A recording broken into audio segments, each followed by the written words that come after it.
Hello guys and welcome back to my channel.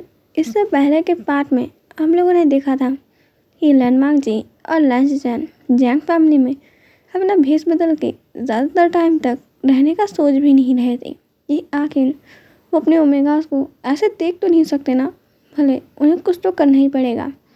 और यहाँ पे मैडम लैन ने उनकी शादी के रिश्ते यहाँ पे जैंग फैमिली में भेज दिए थे। जैंग चैंग के लिए यहाँ पर लैंसचैन का रिश्ता और विंग के लिए वांग जी का रिश्ता आया देखकर मैडम तो गुस्से में उबल गई थी कि क्या लैन फैमिली वाले पागल हो चुके हैं। क्या वो चाहते हैं मेरा बेटा जो टॉर्चर अभी झेल के आ रहा है उसे वो झेलने वापस जाए। यहाँ पे विंग और जैंग चैंग अपनी ट्रेनिंग कर रहे थे, ये आवाज़ सुन के वो बाहर आते हैं। मैडम यू उनके आए मैरिज प्रपोजल को फेंक देती हैं और चिल्लाते हुए कहती हैं कि वो मेरे विंग को वापस परेशान करना चाहते हैं और अब जियांग चैंग की शादी का रिश्ता उन्हें भेजने की हिम्मत कैसे हुई। यहाँ पे लैंडमार्क जी और लैंसचैन को अपने भेजे हुए शादी के रिश्तों को इस तरीके से उनके पैरों में पड़े देख के बुरा लग रहा था। और सबसे बुरी बात कि यहाँ पे मैडम हो अभी भी उनसे इतना गुस्से में है कि वो ये तक नहीं चाहती हैं कि उनकी मैरिज उनके बेटों से हो। वो दोनों अब अपनी नकली दाढ़ी मूंछ सब हटाने के बाद उन्हें बताते हैं कि वही लोग लैंडमार्क जी और लैंसचैन है। मैडम यू का तो गुस्सा अब सातवें आसमान पे था। वो यहाँ पे उन दोनों के गले पकड़ ही लेती, बस जियांग पे उन्हें रोक लेते हैं और कहते हैं यू कंट्रोल करो, क्या करे वो बच्चे हैं। मैडम यू कहती है ऐसे बच्चे होते हैं किसी के घर में बिना पूछे घुस जाना, और ये लोग कोई बच्चे नहीं है। इन लोगों ने देखा नहीं मेरे विंग को कितना परेशान किया था। विंग को वांग जी को ऐसे देख के थोड़ा शॉक्ड में था कि जिस वांग जी के कैरेक्टर को उसने वहाँ देखा था ये टोटली अलग था। वांग जी कहता है आप हमें भरोसा कीजिए, हम लोग आपकी बेटियों को बहुत खुश रखेंगे। मैडम यू कहती है मैं ऐसे इंसान पर भरोसा करूं जिसे अपनी रट के लिए हर बार एक अलग ओमेगा चाहिए होता है। तुमने तो मेरे बेटे से ही पता नहीं क्या क्या गंदे काम करवाए थे। यहाँ पे तुम्हारी उस डर्टी ट्रिक्स को साफ करने को तुमने मेरे बेटे को कहा था। तुम चाहते हो कि तुम्हारे से शादी करने के बाद मेरा बेटा हर दिन तुम्हें किसी और के साथ देखे। मैं इतनी भी बुरी इंसान नहीं हूँ। जैसे उसके पेरेंट्स ने लव मैरिज करी थी वो भी लव मैरिज करेगा, जिससे वो प्यार करता है हम उस तरह की शादी करेंगे, ना ही ऐसे आए हुए किसी मैरिज प्रपोजल से। अंशिक कहता है आप गलत समझ रही हैं। मैडम यू कहती है अच्छा मैं गलत समझ रही हूँ, क्यों? क्या तुमने अपने रिलेटिव के लिए यहाँ पे ओमेगास को नहीं बुलाते? वांग जी कहता है मैं बुलाता हूँ पर आप समझिए तो। मैडम यू कहती है मेरे हस्बैंड भी रट में आए थे पर उन्होंने आज तक मेरे सिवा किसी को हाथ तक नहीं लगाया। तुम्हारे भाई को ही देख लो, यहाँ पे लैंसचैन ने भी आज तक किसी ओमेगा को हाथ नहीं लगाया या फिर लगाया। लैंसचैन कहते हैं हाँ पर वांग जी का केस अलग है, आप बात तो सुनिए। यहाँ पे मैडम यू कहती है यहाँ पे मुझे कोई बात नहीं सुननी, निकल जाओ मेरे घर से। यहाँ पे वो बॉडीगार्ड्स को आवाज़ लगाती हैं और कहती हैं इन्हें मेरे घर से बाहर निकाल दो। यहाँ पे वांग जी और लैंसचैन अब घर के बाहर थे और वांग जी बहुत बुरा फील कर रहा था क्योंकि गलती तो उसी की थी, सब कुछ उसी ने चालू किया था। यहाँ पे लैंसचैन कहते हैं वांग जी कोई बात नहीं, हम ज़रूर उन्हें मना लेंगे। वांग जी कहता है ब्रदर मैं कुछ नहीं कर सकता, सारी मेरी गलती है और मेरे कारण आपकी लव स्टोरी भी शुरू नहीं हो पा रही है। यहाँ पे अब लैंसचैन के पास जियांग चैंग का मैसेज आता है। उस मैसेज में क्या था वो हमें बताया नहीं जाता और लैंसचैन वांग जी को वहाँ से लेके चले जाते हैं। अभी कुछ दिन सब लोग यहाँ पे सब मैडम यू को मनाने में लगे हुए थे। मैडम यू मान ही नहीं रही थी और यहाँ जियांग चैंग जो लैन फैमिली में था, जियांग चैंग को वहाँ देंगे सब लोग शॉक थे। जियांग चैंग वहाँ पे सीधे हम लैंसचैन के पास जाता है। उनकी तबीयत खराब थी और उनके रूम के बाहर डॉक्टर्स उनका इलाज कर रहे थे। जियांग चैंग जैसे ही देखता है लैंसचैन बेड पे है जल्दी से उसके पास जाता है और उनकी केयर करने लगता है। जियांग चैंग और लैंसचैन तो रिलेशनशिप में आ भी गए। यहाँ पे वांग जी को ये पता नहीं था और ना ही उसके भाई ने उन्हें बताया। यहाँ पे वांग जी अब कुछ कहता नहीं है, वो देखता है कि जियांग चैंग लैंसचैन पे चिल्ला रहा है कि वो अपनी कंडीशन को देख नहीं सकते और बहुत कुछ डांट रहा था।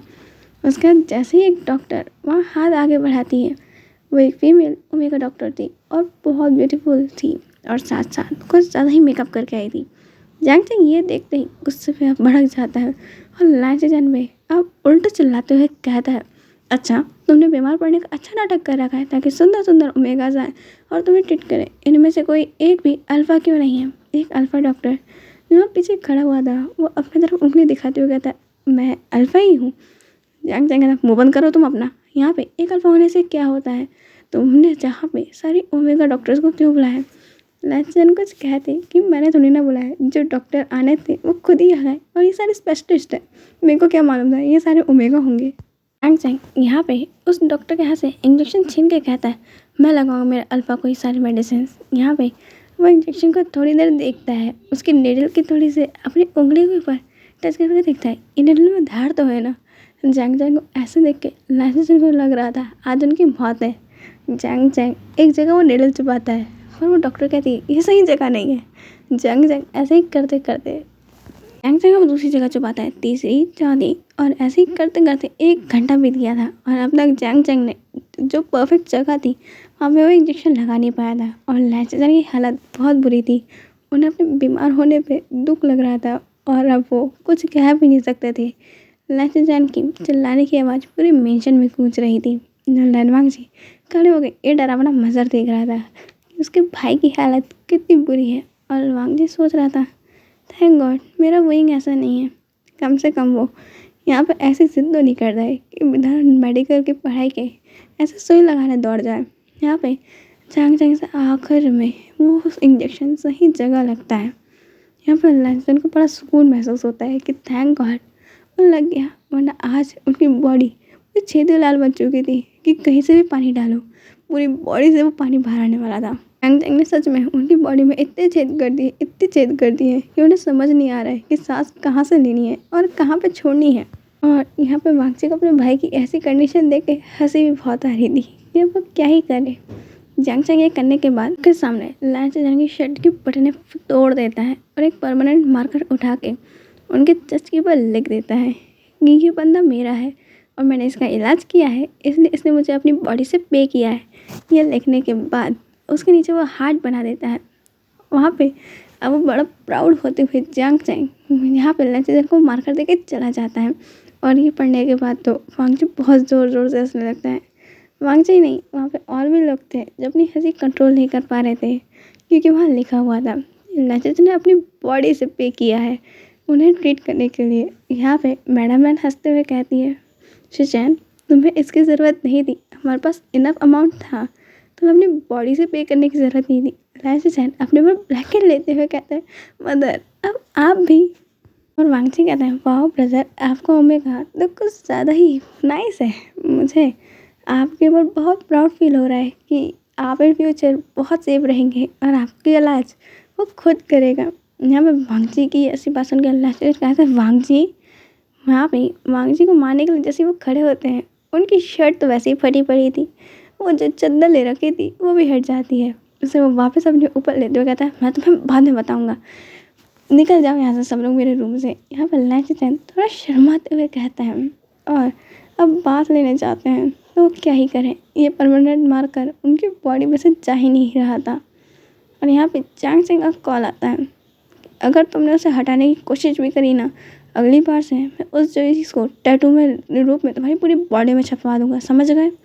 जैंग जैंग की बात सुन के लेजेंड हमें सर लाते हैं और कहते हैं, तो बिल्कुल चिंता मत करो डार्लिंग, ये मेरी बॉडी से बिल्कुल नहीं हटेगी। यहाँ पे जैंग जैंग कहता है, वेरी गुड। वैसे मैं भूल गया, मैं तुम्हें ये बताने आया था, ये कल विंग और मैं अमेजन पार्क जा रहे हैं, तो तुम्हारे निठल्ले भाई को कह देना कि वो आए और मेरे भाई को मनाए ताकि हम दोनों की शादी हो सके, समझे कि नहीं। यहाँ पे जैंग जैंग की ये बात सुन के लेजेंड हम सर जाते हैं और जैंग जैंग कहता है, सुन लो, अगर मेरे भाई की शादी नहीं होगी ना तो भूल जाना कि मैं तुमसे कभी शादी करने भी वाला हूँ और तुम्हें एहसान मंद होना चाहिए कि मुझे तुमसे प्यार हुआ है, समझी कि नहीं। यहाँ पे लेजेंड हमें सहलाते हैं, आखिरकार उन्होंने अपने इस ओमेगा को कैसे पसंद कर लिया, कर ही लिया है तो इस ब्यूटी को उन्हें झेलना ही होगा। वो लोग तैयार हो गए। यहाँ पर लैंड पूरी फैमिली अब अम्यूज़मेंट पार्क पहुँचती है जहाँ पर जैंग फैमिली भी आई हुई थी। जैंग फैमिली यहाँ पे एक रेस्टोरेंट में बैठी हुई थी और जैंग जैंग वहाँ पे खाना खाने की जगह वही को बार बार कह रहा था, वही चलो ना हम यहाँ चलते हैं, वहाँ चलते हैं। और वही को वो कहता चलो वही क्यों ना हम लोग यहाँ पे स्विमिंग पूल के पास चलते हैं, वहाँ पे मैंने सुना है ये बहुत अच्छा गेम होने वाला है। क्यों ना हम भी उस गेम में पार्टिसिपेट करें। यहाँ पे वुइंग कहता है ठीक है। यहाँ पे वुइंग उस गेम के पास चला जाता है। वो लोग वहाँ देखने लगते हैं। यहाँ पे गेम हो रहा है कि दो पार्टनर्स हैं। यहाँ पे जो अल्फ़ा पार्टनर है वो यहाँ पे बिल्कुल बीच में लॉक रहेगा और उसकी ओमेगा जो पार्टनर रहेंगे उन्हें यहाँ पे 3 कीज़ दी जाएगी। उन तीनों की में से सही वाली की को ढूंढ के जल्दी से अपने पार्टनर को ऊपर करा के यहाँ पे सबसे पहले स्विम करते हुए दोनों को आना रहेगा। पर यहाँ पे एक ट्विस्ट है कि उन्हें स्विम तो करना है पर उन दोनों के एक एक पैर और एक एक हाथ को हैंडकप कर दिया जाएगा। विंग यहाँ पे इस गेम को देख रहा था कि काफ़ी इंटरेस्टिंग है, देखने में मज़ा आएगा कि कौन जीतेगा। वो यहाँ पे ये देख ही रहा था कि उतने में कोई इंसान उसे पीछे से धक्का देने वाला था, पर विंग बच जाता है क्योंकि वो जैंग चैंग को देखने के लिए कहीं और जा रहा था। और वो इंसान पानी में वो और कोई नहीं, यहाँ पे न्योसेन था। न्योसेन पानी से बाहर आने के झटपटाने लगता है और फैनिंग उसे बाहर निकालता है। और न्योसेन कहता है कि विंग भी ना एक जगह खड़ा रह ही नहीं सकता है। यहाँ पे जैंग चैंग उसके पास आते हुए कहता है चुप रहो तुम, अगर वो देख लेगा ना तो हम उसे किसी को जिंदा नहीं छोड़ेगा। शुक्र मनाओ कि मदर यहाँ पे नहीं है। यहाँ पे अब विंग अब दूसरी ओर जाने लगता है जहाँ पे इस अम्यूज़मेंट पार्क के आगे ही थोड़ा एक जंगल है। वहाँ पे एक बहुत प्यारा सा पॉन्ड है। विंग को उसके बारे में पहले से ही पता था। विंग अब उस ओर जा रहा था। सब लोग यहाँ पे विंग को हॉन्टेड हाउस में ले जाने की प्लानिंग कर रहे थे और सभी चीज़ें वहाँ सेट कर रहे थे ताकि वहाँ पे विंग डरे और वांगजी से बचा ले। पर यहाँ विंग गायब। सब लोग अब विंग को ढूंढ रहे हैं। ये बात जैसे ही लन फैमिली और जैंग फैमिली में पता चलता है विंग गायब हो गया है। दोनों ही फैमिली यहाँ पे सभी बच्चों पर चिल्ला रही थी कि आखिर ये क्या पागलपंती है। यहाँ पे मैडम यू कहती है कि जल्दी जाओ विंग को ढूंढ के लेकर आओ। मैडम यू को शांत कराते हुए कहती है शांत हो जाओ, विंग मिल जाएगा। यहाँ पे मैडम यू कहती है अगर इसमें तुम्हारे फैमिली में से अगर उस लैंडमार्क की हरकत होगी ना, मैं सच कह रही हूँ, मैं तुम्हारे बेटे को छोड़ूंगी नहीं। मैडम लैन कहती है उसे तो मैं भी नहीं छोड़ूंगी, तुम चिंता मत करो, यहाँ पे हम वहीं को ढूंढ लेंगे। और वांगजी जिन उन लोगों ने अभी भी उस हॉन्टेड हाउस में बंद कर रखा था उसे ये भी पता ही नहीं था कि उसका वही यहाँ आने ही नहीं वाला है। अब उसके बॉडीगार्ड्स आगे उसे एक खबर देते हैं कि वो बाहर आए और वही को ढूंढने में उनकी मदद कराए। वांगजी भी बाहर आता है कि यहाँ पे विंग चला कहाँ गया है। उनमें से किसी को भी विंग कहीं पे भी नहीं मिल रहा था। उन्होंने पूरा अम्यूज़मेंट पार्क ढूंढ लिया है कि आखिर उनका विंग गया कहाँ। वहाँ विंग उस पॉन्ड के पास अपना पैर को पानी में डाल के बैठा हुआ था। वहाँ पे पानी से वो खेल रहा था और पेड़ के पीछे से छिपके एक पर्सन उसे देख रहा था। उसके हाथ की वॉच बहुत ब्यूटीफुल तरीके से शाइन कर रही थी और उसके कंधे पे एक बर्ड जाके बैठती है जो बहुत खूबसूरत बर्ड थी। यहाँ पे वो उस पर्सन की ना पालतू बर्ड थी और विंग उस बर्ड को बहुत देर से देख रहा था। बट अचानक से वो बर्ड गायब हो गई और वो पर्सन यहाँ पे उस बर्ड को वापस ऑर्डर देता है कि उस पर्सन को जाए और वापस हैप्पी करे, क्योंकि वो उस पर्सन के चेहरे पे हमेशा स्माइल देखना चाहता है। अब सबके लिए क्वेश्चन, ये जो पर्सन है जो वांगजी का आगे चल के लव राइवल बनने वाला है, बताओ ये कौन हो सकता है। आज के लिए इतना ही, हम मिलेंगे नेक्स्ट पार्ट में। बाय।